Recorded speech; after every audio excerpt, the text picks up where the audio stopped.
इस क्वेश्चन में आपको नंबर ऑफ जियोमेट्रिकल आइसोमर्स बताना है कि इस कंपाउंड के लिए possible number of geometrical isomers कितने होंगे। अब जब भी जियोमेट्रिकल आइसोमर के बारे में हम बात करते हैं, दैट मीन्स हम cis isomer and trans isomer के बारे में जानना चाहते हैं। जब हमारे पास कोई डबल बॉन्ड वाला कंपाउंड रहता है, पाई बॉन्ड वाला कंपाउंड, तब हमारे लिए ये काम आसान हो जाता है सिस और ट्रांस को डिटरमाइन करना। फॉर एग्जाम्पल, अगर यहाँ पे ब्रोमीन, यहाँ पे मिथाइल, यहाँ पे ब्रोमीन और यहाँ पे मिथाइल हो तो ये सिस कंपाउंड हो गया। और अगर हम दोनों ब्रोमीन को ऑपोजिट साइड में रख दे तो इसको हम क्या बोलेंगे? इसको हम बोलेंगे ट्रांस कंपाउंड। लेकिन इसमें भी कभी कभार परेशानी आती है। किस टाइप से? अगर आपके पास चारों डिफरेंट लिगेंड है, फॉर एग्जाम्पल ये अगर क्लोरीन है, फ्लोरीन है, ब्रोमीन है एंड आयोडीन है, इन दैट केस आप कैसे सिस एंड ट्रांस को डिटरमाइन करोगे? उसके लिए रूल क्या है? आपको देखना पड़ेगा कि जो डबल बॉन्ड है उसके दो कॉर्नर में अगर आप नंबरिंग करोगे 1 और 2, तो 1 में जो दो लिगेंड है उन दोनों का प्रायोरिटी कितना है? सपोज प्रायोरिटी होगा 1 एंड 2। सिमिलरली इस कॉर्नर में जो दो लिगेंड है उसका प्रायोरिटी कितना है? प्रायोरिटी आपने पढ़ा होगा in case of stereochemistry. For example, अगर मॉलिक्यूलर वेट हाइड्रोजन से मिथाइल ग्रुप का ज्यादा है, कार्बन का ज्यादा है, तो डबल बॉन्ड के साथ अगर एक हाइड्रोजन और एक मिथाइल ग्रुप लगा हुआ है तो मिथाइल ग्रुप को हम नंबर 1 प्रायोरिटी देंगे और हाइड्रोजन को नंबर 2 ऐसे असाइन करेंगे। तो priority of the 4 ligands decide करने के बाद आपको देखना होगा कि हाईएस्ट प्रायोरिटी वाला दोनों लिगेंड्स एक तरफ है डबल बॉन्ड के या फिर दूसरे तरफ है। यहाँ पे जैसे एक ही साइड पे है डबल बॉन्ड के, यानी कि ये हो जाएगा आपका सिस कंपाउंड। तो हमने कौन सा कंपाउंड लिया था? हमने ये वाला कंपाउंड लिया था। इस कंपाउंड को यहाँ पे एक बार ड्रॉ कर लेते हैं। ऊपर था आयोडीन, यहाँ पे क्लोरीन, यहाँ पे ब्रोमीन और यहाँ पे फ्लोरीन। अब प्रायोरिटी ऑर्डर क्या होता है? मॉलिक्यूलर वेट के बेसिस पे। So iodine greater than bromine greater than chlorine and सबसे कम होगा फ्लोरीन का प्रायोरिटी। अब हमें नंबरिंग कैसे करना है? इस तरफ में डबल बॉन्ड के इस तरफ में नंबरिंग अगर हम करेंगे तो आयोडीन का प्रायोरिटी ऑब्वियसली ब्रोमीन से ज्यादा है, so this is 1 and this will be 2। Similarly double bond के इस साइड में अगर क्लोरीन एंड फ्लोरीन का हम प्रायोरिटी डिटरमाइन करेंगे तो क्लोरीन का आएगा नंबर 1, फ्लोरीन का आएगा नंबर 2। तो इस डबल बॉन्ड के सिमिलर साइड में नंबर 1 प्रायोरिटी वाला लिगेंड है और दूसरे साइड में एक ही तरफ नंबर 2 प्रायोरिटी वाला लिगेंड है। तो ये कंपाउंड क्या हो जाएगा? ये हो जाएगा आपका सिस कंपाउंड। अब हमको जो दिया गया है वो पाई बॉन्ड वाला यानी कि डबल बॉन्ड वाला कंपाउंड नहीं है, हमारे पास है साइक्लिक कंपाउंड। और भी स्पेसिफिकली हम कहे तो हमारे पास साइक्लोएल्केन दिया गया है इस टाइप के प्रॉब्लम में, जिसके साथ सब्स्टिट्यूएंट भी लगा हुआ है। तो साइक्लोएल्केन कंपाउंड में सिस ट्रांस आप कैसे हैंडल करोगे? सबसे पहले एक आसान सा एग्जांपल लेते हैं। For example cyclopropane. अब साइक्लोप्रोपेन में मान लो कि आपके पास तीनों जगह क्लोरीन लगा हुआ है और साथ में क्या है? साथ में कुछ नहीं, मतलब हाइड्रोजन को हम एज्यूम कर लेते हैं। तो इसका अगर पूछा जाए कि number of geometrical isomers, number of GI कितना होगा, यानी कि सिस ट्रांस आइसोमर कितना होगा, तो आप कैसे करोगे? आप साइक्लिक कंपाउंड को ऐसे ड्रॉ कर सकते हो जैसे कि यहाँ पे हमने क्लोरीन को ऊपर रखा, यहाँ पे भी क्लोरीन को ऊपर रखा, यहाँ पे भी क्लोरीन को ऊपर रखा, नीचे कुछ नहीं, मतलब नीचे हाइड्रोजन है। इस एक तरीके से आप ड्रॉ कर सकते हो। अब मैं आपको एक ट्रिक बताऊंगा। कभी भी अगर कोई साइक्लिक कंपाउंड का जियोमेट्रिकल आइसोमर आप ड्रॉ करो तो उसमें आप ध्यान रखना कि आपसे एक्स्ट्रा, हमारा गलती क्या होता है, हम एक्स्ट्रा कुछ फिगर ड्रॉ कर देते हैं more than the actual number of cis trans figures. तो उसको अवॉइड करने के लिए हम क्या करेंगे? जब भी हम कोई फिगर ड्रॉ करेंगे उसके साथ इक्विवेलेंट साइन लगा के उसी का ठीक मिरर इमेज ड्रॉ करेंगे। इसका मिरर इमेज क्या होगा? मिरर इमेज में नीचे सब क्लोरीन चला जाएगा। हम इसको कैसे मिरर इमेज ड्रॉ कर रहे हैं? मिरर को यहाँ पे पकड़ रहे हैं। यहाँ पे अगर मिरर को एज्यूम करते हैं तो हमारे पास कुछ इस टाइप का कंपाउंड आएगा। तो ये एक हो गया। दूसरा हम कैसे ड्रॉ कर सकते हैं? दूसरा हम इस कंपाउंड को ऐसे इमेजिन कर सकते हैं कि 2 क्लोरीन ऊपर है, ठीक है, 2 क्लोरीन ऊपर है लेकिन 1 क्लोरीन यहाँ पे नीचे है, बाकी का हम हाइड्रोजन ड्रॉ कर लेंगे। और साथ ही साथ ताकि गलती ना हो बाद में, हम क्या ड्रॉ करेंगे, ये जो 2 क्लोरीन ऊपर था उसको हम नीचे कर देंगे और ये जो 1 क्लोरीन नीचे था उसको हम ऊपर कर देंगे, यानी कि प्योर मिरर इमेज। और अब बताइए कि और किसी तरीके से आप इसको ड्रॉ कर सकते हैं कि नहीं। प्रॉब्लम यह है कि आपको लगेगा कि हमने यहाँ पे क्या किया, 2 क्लोरीन को ऊपर रखा, 1 क्लोरीन को नीचे रखा। तो अब हम ऐसे करते हैं कि 1 क्लोरीन को ऊपर रखेंगे फिर 2 क्लोरीन को नीचे रखेंगे, लेकिन आपसे ये गलती ना हो उसी वजह से हमने ऑलरेडी इसको ड्रॉ कर दिया। यहाँ पे क्या है, यहाँ पे 2 क्लोरीन नीचे है, यहाँ पे 2 क्लोरीन नीचे है, 1 क्लोरीन ऊपर है, जो कि बिल्कुल इस कंपाउंड का मिरर इमेज है। यहाँ पे 2 क्लोरीन ऊपर है और 1 क्लोरीन नीचे है। वैसे ही आपसे ये गलती हो सकता है कि हम 3 क्लोरीन को तो ऊपर रखे हैं, एक बार ये करके देखते हैं कि तीनों के तीनों क्लोरीन नीचे है, लेकिन ये भी गलती आपसे ना हो, हमने ऑलरेडी प्रिकॉशन लेके इस कंपाउंड को ड्रॉ करके रखा है, जो कि इस कंपाउंड का मिरर इमेज है। यहाँ पे देखो आप 3 क्लोरीन नीचे है, तो आपके दिमाग में जो भी थॉट आ सकता है जिसके वजह से आपको extra number of geometrical isomer exam hall में मिल जाएगा, ताकि वो गलती ना हो, हमने ऑलरेडी इक्विवेलेंट साइन देके जो भी आप ड्रॉ कर रहे हैं उसका मिरर इमेज ड्रॉ करके रखे हैं।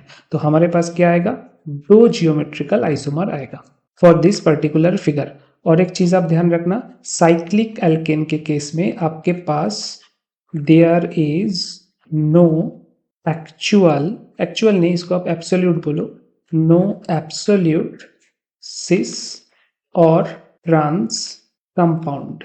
क्योंकि कभी कभार क्या होता है, फॉर एग्जाम्पल आपको अगर ऐसे दिया जाए कि यहाँ पे ऊपर एक मिथाइल ग्रुप है, यहाँ पे ऊपर एक क्लोरीन ग्रुप है, यहाँ पे नीचे एक ब्रोमीन ग्रुप है, तो सब अलग अलग हो गया ना। तो सब अगर अलग हो गया, इसको कैसे मेंशन करना पड़ेगा, मेंशन करना पड़ेगा। फॉर एग्जांपल यहाँ पे हम मेंशन करेंगे, अगर नंबरिंग करते हैं 1 2 3, तो इसको ऐसे मेंशन करना पड़ेगा कि विथ रिस्पेक्ट टू 1 को स्टैंडर्ड मान के, रेफरेंस मान के, 3 मिथाइल ग्रुप क्या है, 3 मिथाइल ग्रुप सिस पोजीशन में है, और 2 ब्रोमो ग्रुप क्या है, 2 ब्रोमो ग्रुप ट्रांस पोजीशन में है। तो हम कभी भी नहीं बोल सकते कि ये पूरा कंपाउंड एब्सोल्यूट सिस है या फिर एब्सोल्यूट ट्रांस है, ये हम कभी भी नहीं बोल सकते हैं। So there is no actual absolute cis trans compound. चलिए इसी का देख लेते हैं कि कितना नंबर ऑफ जियोमेट्रिकल आइसोमर यहाँ पे हमको मिलेगा।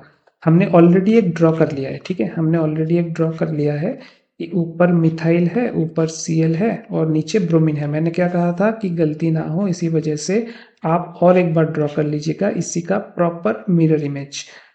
यानी कि मिथाइल नीचे चला गया, क्लोरीन भी नीचे चला गया और ऊपर ब्रोमीन आ गया। ये बाकी का जो पोर्शन है वहां पे सब हाइड्रोजन है, ठीक है, मैं यहाँ पे ड्रॉ नहीं कर रहा हूँ, कुछ नहीं है, मतलब यहाँ पे हाइड्रोजन आप एज्यूम कर लीजिएगा, ठीक है। अब देखते हैं और क्या है। क्लोरीन और मिथाइल ग्रुप तो अभी तक हम ऊपर ड्रॉ कर रहे थे, अब क्लोरीन ग्रुप को ऊपर रख के मिथाइल को हम नीचे कर देंगे और ब्रोमीन का पोजीशन हम चेंज नहीं करेंगे। अब इसी चीज का मिरर इमेज क्या होगा, मिरर इमेज हम ड्रॉ कर लेते हैं। ऊपर मिथाइल आएगा, नीचे क्लोरीन जाएगा और ब्रोमीन ऊपर जाएगा। और एक कैसे हम ड्रॉ कर सकते हैं इसको, देखिए इन दोनों में चेंज किया है, इन दोनों में एक में क्लोरीन और मिथाइल ऊपर था और यहाँ पे हमने क्लोरीन और मिथाइल को नीचे रखा है, लेकिन दोनों में ही क्लोरीन और ब्रोमीन ऊपर नीचे है, मतलब ऑपोजिट पोजीशन में है। तो एक फिगर ऐसा भी हो सकता है जहाँ पे क्लोरीन और ब्रोमीन दोनों ही एक साइड में हो, यानी कि सिस में हो, बाकी मिथाइल को हम ऊपर रख ही सकते हैं। तो इसका मिरर इमेज क्या होगा, इसका मिरर इमेज होगा कि तीनों ग्रुप नीचे है, मतलब नीचे मिथाइल, नीचे क्लोरीन, नीचे ब्रोमीन।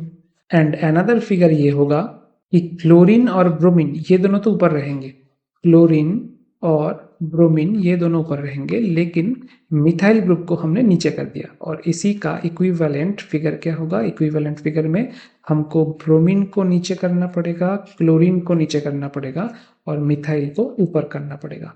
अब आप देखो सभी पॉसिबल ड्राइंग हम कर चुके हैं। आपको पता कैसे चलेगा, जब भी सिस ट्रांस करने में कोई प्रॉब्लम हो, ड्राइंग हमेशा आप करना, ठीक है, हमेशा स्ट्रक्चर को ड्राइंग करना, ड्रॉ करना, ये सबसे बेस्ट तरीका है। लेकिन फिर भी कुछ कुछ ट्रिक ऐसा है कि यहाँ पे 3 अलग अलग ग्रुप है, तो 3 ग्रुप को आप ऐसे लिख सकते हो, मिथाइल ब्रोमीन का एक ग्रुप हो गया, मिथाइल और क्लोरीन का एक ग्रुप हो गया और क्लोरीन ब्रोमीन का एक ग्रुप हो गया, ठीक है।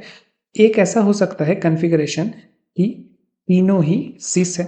ऐसा कौन सा है तीनों ही सिस? देखो आप यहाँ पे तीनों ही सिस है। मिथाइल क्लोरीन भी सिस है, मिथाइल ब्रोमीन भी सिस है, क्लोरीन ब्रोमीन भी सिस है। तो नेक्स्ट थॉट क्या आएगा दिमाग में कि तीनों ही अगर ट्रांस होता एक दूसरे के साथ तो कैसा होता? ऐसे हमने कुछ ड्रॉ किया है? देखो आप, नहीं, ऐसा हमने कुछ ड्रॉ नहीं किया है, क्योंकि यहाँ पे साइकिल पे आपके पास बस 3 ग्रुप है। तो 3 ग्रुप में अगर आप 2 ग्रुप को ट्रांस में रखते भी हो तो थर्ड ग्रुप को आप यहीं पे भी बिठाओ, चाहे यहाँ पे ऊपर बिठाओ या फिर चाहे आप नीचे बिठाओ, वो किसी ना किसी के साथ तो सिस में जाएगा। तो तीनों ही ट्रांस एक साथ नहीं हो सकता है। सो ये पॉसिबिलिटी आपका रॉन्ग हो गया। नेक्स्ट पॉसिबिलिटी, अगर मिथाइल ब्रोमीन सिस में है और मिथाइल क्लोरीन ट्रांस में है, ऐसा हम एज्यूम करते हैं, तो क्लोरीन और ब्रोमीन का रिलेशन क्या होगा? देखिए, मिथाइल और ब्रोमीन सिस में है, ऐसे हमने इमेजिन किया, और मिथाइल और क्लोरीन ट्रांस में है, ऐसे हमने इमेजिन किया। तो ब्रोमीन और क्लोरीन क्या होगा? ब्रोमाइड और क्लोराइड ग्रुप एक दूसरे के साथ ट्रांस में होगा। तो CTT ये देखते हैं कहाँ पे है। MEBr MECl को सिस और ट्रांस में हमें ढूंढना पड़ेगा। देखो, Me और Br ये दोनों कहाँ पे है? सिस में है। फिर Me और Cl ये दोनों कहाँ पे है? ट्रांस में है। फिर Cl और Br ये दोनों कहाँ पे है? ट्रांस पे है। इसी को हम ढूंढ रहे थे। तो ये मिल गया हमारा सेकंड कॉन्फ़िगरेशन। लेकिन इसका हमने जो मिरर इमेज बनाया था उसको भी आप एक बार चेक कर लीजिए। इसका मिरर इमेज में मिथाइल और क्लोरीन ये दोनों है ट्रांस में, ब्रोमीन और क्लोरीन ये दोनों है ट्रांस में, और मिथाइल और ब्रोमीन ये दोनों है सिस में। तो यहाँ पे भी क्या हो गया? यहाँ पे भी CTT आ गया ऑलरेडी आपके पास। आपका कोई एक्स्ट्रा फिगर ड्रॉ करने का जरूरत नहीं था। फिर हमारे पास ये बचा है जहाँ पे मिथाइल और क्लोरीन है सिस में और ब्रोमीन दोनों के साथ ही है ट्रांस में। तो मिथाइल और क्लोरीन है सिस में और ब्रोमीन दोनों के साथ ही है ट्रांस में। तो ये क्या आ गया? TCT आ गया। और एक ही कॉन्फ़िगरेशन हमने ड्रॉ किया था। इस कॉन्फ़िगरेशन जहाँ पे ब्रोमीन और क्लोरीन सिस में था, बाकी मिथाइल दोनों के साथ ही ट्रांस में है। मतलब ब्रोमीन और क्लोरीन सिस में। ऐसे देखो आप कहाँ पे, ब्रोमीन क्लोरीन सिस में और मिथाइल दोनों के साथ ही ट्रांस में। ये आपका कंप्लीट कॉन्फ़िगरेशन हो गया। क्या क्या मिला आपको? CCC मिला, CTT मिला, TCT मिला और TTC मिला। ये हो जाएगा आपका 4 GI यानी कि जियोमेट्रिकल आइसोमर। और ड्रॉ करना हमेशा क्यों जरूरी है? क्योंकि अगर आपको बोला जाता कि C और T को 3 जगह पे आप कैसे अरेंज कर सकते हो तो क्या होता? फर्स्ट जगह पे भी आप 2 तरीके से अरेंज कर सकते थे, उसके हर उपाय के लिए सेकेंड जगह पे भी आप 2 तरीके से अरेंज कर सकते थे, और उसके हर प्रोसेस के लिए थर्ड जगह पे भी आप 2 तरीके से अरेंज कर सकते थे। यानी कि परमुटेशन नंबर आपका आता 8, लेकिन नंबर ऑफ GI आपको कितना मिला? 4। सो नंबर ऑफ GI हमेशा ड्रॉ करके आप देख लीजिएगा। अब हम एक और एग्जाम्पल देखेंगे, वो एग्जाम्पल देखने के बाद सीधा क्वेश्चन में जाएंगे। ये जो एग्जाम्पल है ये भी बहुत बार क्वेश्चन में आ चुका है। सपोज साइक्लोएल्केन साइक्लोब्यूटेन के साथ 4 ब्रोमीन लगा हुआ है, तो इसका नंबर ऑफ GI कितना होगा? आप कैसे ड्रॉ करोगे? आप ऐसे इसको इमेजिन कर सकते हो कि चारों ब्रोमीन ऊपर है, ये एक कॉन्फ़िगरेशन होगा। और मैंने क्या कहा था कि एक कॉन्फ़िगरेशन ड्रॉ करने के तुरंत साथ ही साथ उसी का मिरर इमेज आप ड्रॉ कर लीजिएगा ताकि गलती ना हो। मतलब यहाँ पे सब नीचे रहेगा, जितने भी ब्रोमीन है नीचे रहेगा। ये हो गया आपका एक ड्राइंग।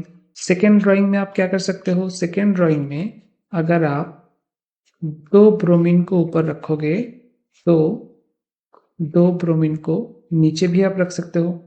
सॉरी, इसको ब्लू कलर करने का कोई मतलब नहीं था, सभी को व्हाइट कर देता हूँ। और इसका मिरर इमेज क्या होगा? इन द मिरर इमेज यहाँ पे 2 ब्रोमीन नीचे जाएगा और यहाँ पे 2 ब्रोमीन ऊपर आएगा। और कैसे हम ड्रॉ कर सकते हैं? कॉर्नर वाला जो ब्रोमीन है उसको हम चेंज कर सकते हैं। सपोज जो डायगोनल वाला 2 ब्रोमीन है उनको हम ऊपर रखेंगे, और जो दूसरा डायगोनल वाला 2 ब्रोमीन है उसको हम नीचे रखेंगे। और इसका मिरर इमेज भी कुछ इस तरीके से होगा। यहाँ पे 2 ब्रोमीन नीचे चला जाएगा और यहाँ पे 2 ब्रोमीन इस डायगोनल में ऊपर चला जाएगा।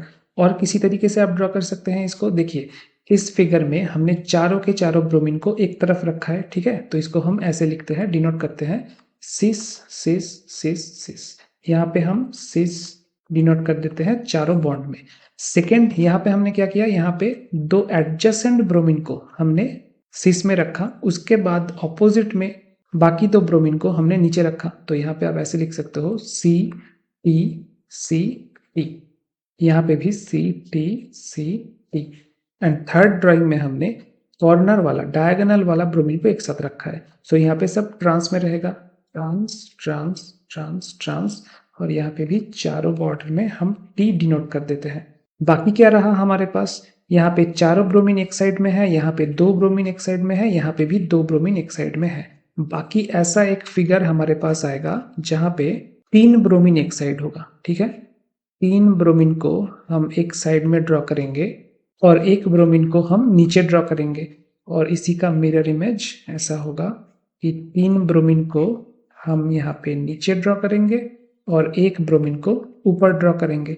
तो ये हो गया हमारा फोर्थ फिगर, और यही होगा आपका total 4 GI for this particular confirmation. अब हम आते हैं क्वेश्चन में। क्वेश्चन में आपको जो फिगर गिवन है वहां पे एक साइक्लोब्यूटेन के दोनों कॉर्नर में मिथाइल ग्रुप है और बाकी दो डायगोनल में ब्रोमीन ग्रुप है। तो इसको आप कैसे ड्रॉ करोगे, इसको भी आपको अलग से ड्रॉ करना पड़ेगा, कोई फॉर्मूला नहीं है साइक्लिक कंपाउंड के लिए, प्रॉब्लम वही है हमारे पास। देखो सबसे आसान तो ये है कि चारों को एक तरफ रख दो, काम आसान हो जाएगा।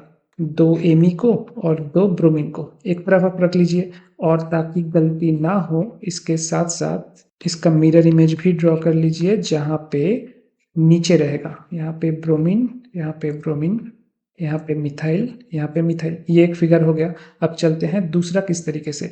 आपने चारों को ऊपर रख दिया, अब आप एक काम कीजिए कि तीनों को ऊपर रखिए, एक को नीचे रखिए। ठीक है, जैसे सपोज मिथाइल, ब्रोमीन और मिथाइल, इन तीनों को हमने ऊपर रखा और नीचे एक ब्रोमीन ग्रुप को रखा, और इसका मिरर इमेज भी साथ ही साथ ड्रॉ कर लीजिए। मिरर इमेज ड्रॉ करना बहुत इंपॉर्टेंट है, नहीं तो बाद में आप एक्स्ट्रा फिगर ड्रॉ कर दोगे, आपको पता भी नहीं चलेगा। एक ब्रोमीन को हमने ऊपर रखा और बाकी तीनों को हमने नीचे रखा। अब आप देखो यहाँ पे एक छोटा सा चीज आपको सोचना पड़ेगा, क्योंकि यहाँ पे दो डिफरेंट ग्रुप है। ठीक है, दो डिफरेंट ग्रुप है, चारों सेम ग्रुप होता तो कोई प्रॉब्लम नहीं होता। ये जो हमने सेकेंड फिगर ड्रॉ किया है, यहाँ पे मिथाइल ग्रुप, दोनों मिथाइल ग्रुप को हमने ऊपर रखा है। यहाँ पे है तो तीन ग्रुप ऊपर, कहने के लिए तीन ग्रुप ऊपर है, एक ग्रुप नीचे है, ऐसे हम ड्रॉ करते हैं। यहाँ पे चारों ग्रुप था ऊपर। ठीक है, उसके बाद हमने सोचा कि तीन ग्रुप को ऊपर रखते हैं, एक ग्रुप को नीचे रखते हैं, लेकिन उन तीन ग्रुप में दो मिथाइल है, एक ब्रोमीन है। अब हमको ऐसा एक फिगर इसको बैलेंस करने के लिए ड्रॉ करना पड़ेगा जहाँ पे तीन ग्रुप ऊपर है, लेकिन उन तीन ग्रुप में दो ब्रोमीन है, एक मिथाइल है। यहाँ पे क्या था, दो मिथाइल था, एक ब्रोमीन था। तो इसको हम ऐसे करेंगे, एक मिथाइल ऊपर, दो ब्रोमीन ऊपर और बाकी एक मिथाइल नीचे। और इसी के साथ साथ मिरर इमेज कैसा होगा, ये ब्रोमीन नीचे, ये मिथाइल ऊपर, बाकी ये दोनों मिथाइल ब्रोमीन नीचे। कितने फिगर हमने ड्रॉ कर लिए, तीन फिगर हमने ड्रॉ कर लिया। आप ध्यान रखिएगा, ये हो गया आपका एक फिगर, ये हो गया आपका दूसरा फिगर, और ये हो गया आपका तीसरा फिगर। ठीक है, विद देयर मिरर इमेजेस। अब फोर्थ पॉसिबिलिटीज क्या है, हमने एक बार चारों ग्रुपों को ऊपर रख के देख लिया, हमने एक बार तीन ग्रुप को ऊपर और एक ग्रुप को नीचे रख के देख लिया। चौथा पॉसिबिलिटी है कि आप दो ग्रुप को ऊपर रखो, जैसे कि एडजेसेंट दो ग्रुप को हम ऊपर रखेंगे, एमी बियर, और बाकी का दो ग्रुप को हम नीचे रखेंगे, एमी बियर। और इसका मिरर इमेज होगा कुछ इस तरीके से, ये एमी नीचे, बियर नीचे, और यहाँ पे बियर ऊपर, एमी ऊपर। अब यहाँ पे हमने क्या किया, यहाँ पे दो ग्रुप को हमने ऊपर रखा और दो ग्रुप को नीचे रखा, लेकिन वो जो दो ग्रुप हमने चूज किया था that was adjacent two groups. अब फिफ्थ स्ट्रक्चर में हम क्या करेंगे, डायगोनल टू ग्रुप्स को हम ऊपर रखेंगे और बाकी डायगोनल टू ग्रुप्स को हम नीचे रखेंगे, जैसे कि एमी ऊपर हो गया, यहाँ पे एमी ऊपर हो गया, और डायगोनल में ब्रोमीन नीचे, यहाँ पे भी ब्रोमीन नीचे। मिरर इमेज कुछ इस तरीके से बनेगा, एमी और एमी नीचे डायगोनल में, और यहाँ पे ब्रोमीन और ब्रोमीन ऊपर। ये हो गया आपका टोटल 5 GI जियोमेट्रिकल आइसोमर्स, क्योंकि इसमें और कोई पॉसिबिलिटी आपका बचेगा नहीं। ठीक है, और इसी सेम क्वेश्चन में अगर आपको पूछा जाता कि नंबर ऑफ मेसो कंपाउंड्स कितना है, तो आंसर क्या होता, एग्जैक्टली जितना नंबर ऑफ GI है for this particular question number of meso groups, meso conformers and number of geometrical isomers same होता, क्योंकि मेसो होने के लिए क्या चाहिए, या तो आपके पास प्लेन ऑफ सिमेट्री होनी चाहिए या फिर आपके पास COS यानी कि सेंटर ऑफ सिमेट्री होनी चाहिए। अब आप देखो, अभी जो लास्ट फिगर आपने ड्रॉ किया, यहाँ पे प्लेन ऑफ सिमेट्री है, ठीक है, यहाँ पे प्लेन ऑफ सिमेट्री है। उसके आगे ये जो आपने ड्रॉ किया था यहाँ पे भी प्लेन ऑफ सिमेट्री मिलता आपको। इस कंपाउंड में भी आपको प्लेन ऑफ सिमेट्री मिलता, और इस कंपाउंड में तो आपको 2 प्लेन ऑफ सिमेट्री मिलता, ये एक और दूसरा ऐसे। और जो फिफ्थ कंपाउंड है उसमें आपको क्या मिलता, सेंटर ऑफ सिमेट्री। यहाँ पे आपको मिलता सेंटर ऑफ सिमेट्री, ऊपर और नीचे के ब्रोमीन को कनेक्ट करके देखिए, और यहाँ पे दोनों मिथाइल ग्रुप को कनेक्ट करके देखिए, ये हो जाएगा आपका सेंटर ऑफ सिमेट्री। तो पांचों के पांचों जो कॉन्फ़िगरेशन है, दोज आर मेसो कंपाउंड्स, यानी कि एकाइडल compounds, optically inactive, plane of symmetry या फिर सेंटर ऑफ सिमेट्री रहने की वजह से। तो करेक्ट ऑप्शन क्या होगा, ऑप्शन बी 5।